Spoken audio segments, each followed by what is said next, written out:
Hi guys and welcome to Fandom Newbie. My name is Shruti and today I'm going to be talking about 7 classics that you can read even if you're a beginner. These 7 classics are quite beginner friendly and they should be able to get you interested in reading more classics, and kind of like after you read them you can step up to more difficult classics.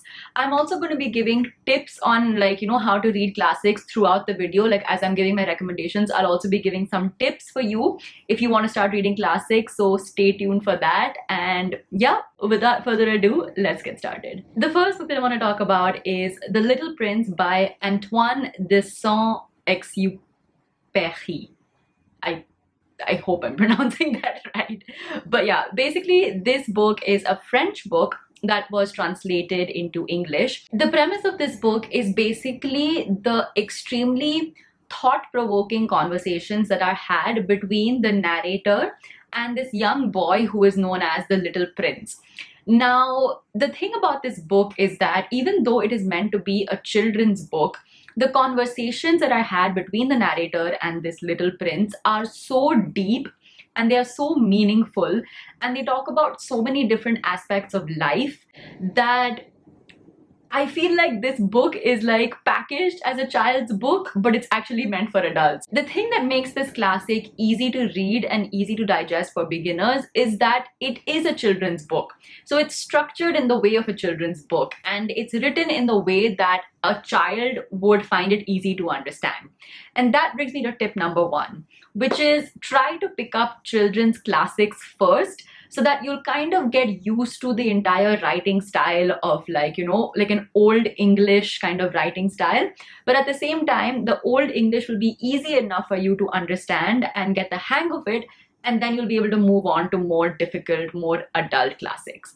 The Little Prince is a very good place to start because even though it is, like I said, it's a children's book, it doesn't feel like a children's book. Like an adult can read it and also absolutely fall in love with it and gain a lot from it. Especially the lessons that are spoken about in this book, I feel are very applicable for adults as well as children. So yeah, The Little Prince is a great place to start when reading classics. The second book that I want to talk about is another children's classic, and that is Winnie the Pooh. Now, this was one of my favorite classics growing up. I absolutely loved this book so much. It was basically the adventures of Winnie the Pooh. Like, I loved watching Winnie the Pooh, Piglet, Tigger, like go off on all their adventures in the 100-acre woods. I loved it so much. So when I found out that it was actually based on a book, I had to read it. And the book is as enchanting, as funny, as like heartwarming as the cartoon show. Of course, the cartoon show and the movies kind of amp up the whole like kind of ridiculousness of Pooh Bear, and the book isn't as ridiculous as the cartoon show, but it is just as cute and sweet and heartwarming as the cartoon show. Which brings me to tip number 2. Along with reading children's classics, I feel it's a very good place to start reading classics based on characters who you already know. So there are a bunch of classics like the Grimm's fairy tales, or which is that one? I think it's like Lilliput. Lilliput? Isn't it Gulliver's Travels? Hold on, let me Google. Is it Gulliver's Travels? Yes, Gulliver's Travels. So basically these stories which you have watched on TV and you've watched cartoons about them, so like Cinderella, Snow White, all of these are in Grimm's fairy tales. There is Gulliver's Travels, there is Winnie the Pooh, and reading the classics based on these characters who you really already know and you already love will make reading the classic a lot easier. The third classic that I want to recommend is Sherlock Holmes. Now, Sherlock Holmes, I feel, is such a well-written character. He is just absolutely amazing. Sherlock Holmes was actually introduced to me by my dad because the entire Sherlock Holmes series is one of my dad's all-time favorite books. So like the comparison can be like what Harry Potter is for me, like when I was a kid and reading Harry Potter, Sherlock Holmes was that for my dad, and he's the one who introduced me to it, and I also absolutely fell in love when I read it. They are just such well-written stories, and the characters are also so well developed and amazingly written. The way Sir Arthur Conan Doyle writes about how the investigation is carried out, the way he writes about like the deductions that Sherlock and Watson make about, you know, the different things, the different mysteries and the different crimes that are going on.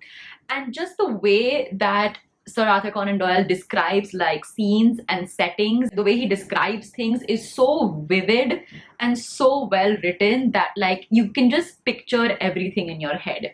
And again, yes, Sherlock Holmes is a little bit more difficult than The Little Prince and Winnie the Pooh for sure, but it is familiar enough that you will be able to understand and know what's going on, because Sherlock Holmes has been adapted to so many different things. Like there are so many different movies, TV shows, so many things about Sherlock Holmes. So I feel like it is, again, like the Winnie the Pooh example that I gave, it is familiar enough for you to dive into the stories and understand them and be able to enjoy them. The fourth classic that I want to talk about is Rebecca by Daphne du Maurier. Now, this was a classic that I read quite recently and I absolutely fell in love. It is such a good book. Oh my god, it is so good. Now, what Rebecca is about is, at the heart of it, it is kind of like a mystery.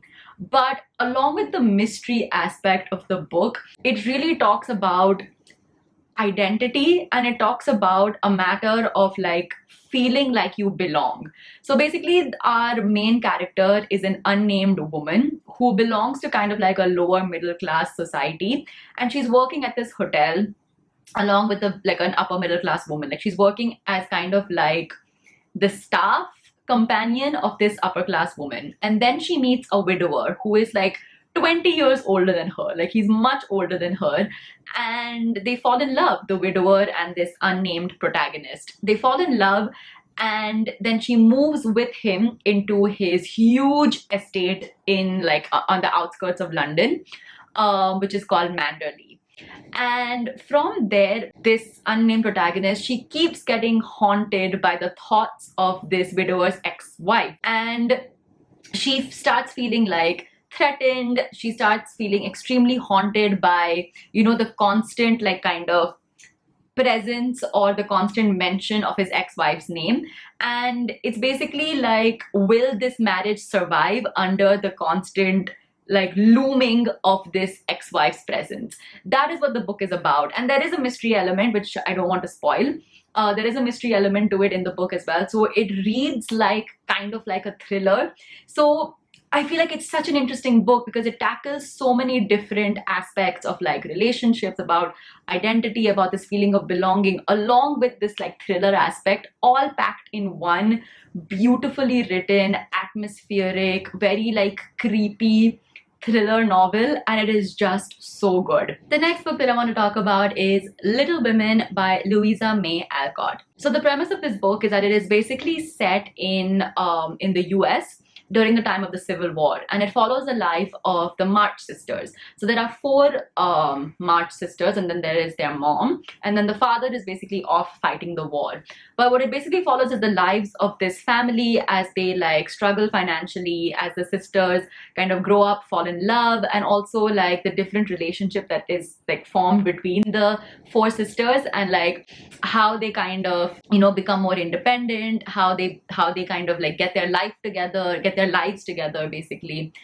And it is just so beautiful. Again, it is so heartwarming. It is so well written. And for anyone who's like a nerdy girl who wants to be independent and who loves books and who loves writing, you're definitely going to fall in love with Jo March, who is like one of the main characters in this book. She is just such an amazing character. She is so like tomboyish, and she loves reading, she loves writing. I'm sure any bookworm, any nerd will fall in love with her. It is just like such a well-written story and well-written book. A tip that I can give here for classics, and this will also kind of tie into the next book that I'm going to mention, but a tip to read this classic if you want to. It is fairly easy to read, but if you still want to make it easier for you, then a great tip would be to watch the movie before you read the book. So Little Women has two adaptations. There's a very recent one which has Timothée Chalamet, who is quite gorgeous, but you can watch that adaptation and then read the book, which will kind of make it easier for you to understand what's going on and understand, like, you know, the entire story. So another great tip for classics is watch the movie or the adaptation first and then read the book, because it makes it easier to follow along with the story. The next recommendation I have is Emma by Jane Austen. Now, Jane Austen's books are super famous. She's written how many? 6, I think. She's written 6 books. And of course, Pride and Prejudice is her most famous book that she's written. Everyone talks about Pride and Prejudice. But I feel a good place to start for beginners is actually Emma. Because Emma, I feel, is one of Jane Austen's funniest books that she has written. Like, it has so much humor, and Emma's character is so endearing and silly and stupid and just like so quirky that I feel like for a beginner this is a really great place to start with Jane Austen literature. The story of Emma is basically that Emma is kind of like this busybody, kind of gossipy, nosy girl who loves setting people up. Like, she loves matchmaking and she loves like finding the right husband for her female friends. And because of this like nosy, gossipy behavior, basically she gets into a little bit of trouble with the man who she might actually have feelings for. So it's basically how all of her schemes to get people together kind of backfires on her, and how she realizes that she shouldn't really be so interfering and nosy into other people's lives. And it is just a very cute, very heartwarming story that actually has been adapted into many movies. So based on the tip that I gave for the previous one, 2 movies that you can watch before you read Emma are actually Clueless and Aisha, the Hindi movie, and Clueless, the English movie. Both are contemporary adaptations of Emma, and I feel like watching those before you read Emma, not only like it makes the experience a lot better, but again, you'll be able to understand the story of Emma a lot better if you watch those adaptations. And the last book that I want to talk about is Frankenstein by Mary Shelley. So the premise of the story is that there is a scientist named, like a very talented scientist named Victor Frankenstein, who wants to create his own being from scratch, so to say, like a DIY living being. And he succeeds in doing that, and he creates a monster. Now, the thing about this is, because of the way this monster behaves, Victor kind of shuns him and like basically like disowns him, and also kind of like rubs his hands off of like all the responsibility of that he had in creating this monster. And a bunch of things happen basically, but like Victor treats this monster really badly, and because of that the monster then basically decides to hunt Victor down and kill him. So I feel like the main crux that like Mary Shelley is trying to say through this book is, what really is evil? Is the monster evil because he's been created in this way and he does really heinous things, or is Victor evil because it is because of him that he creates this monster and that leads to all these things? So like, what exactly is evil? Like, you know, how you should take responsibility for your actions, and also like the whole thing of how you treat like other people. So like, is it that if Victor hadn't treated the monster with so much contempt and hatred, would the monster have become what the monster did? So there are like all these different themes running through the book, which are so interesting, and they're so deep as compared to what pop culture has kind of belittled Frankenstein to be. Firstly, they named the monster himself Frankenstein, which is wrong. The scientist's name is Frankenstein, not the monster. Like, knowing that there's so much depth and knowing that there's so much like to learn through this book, I feel like you will really enjoy it.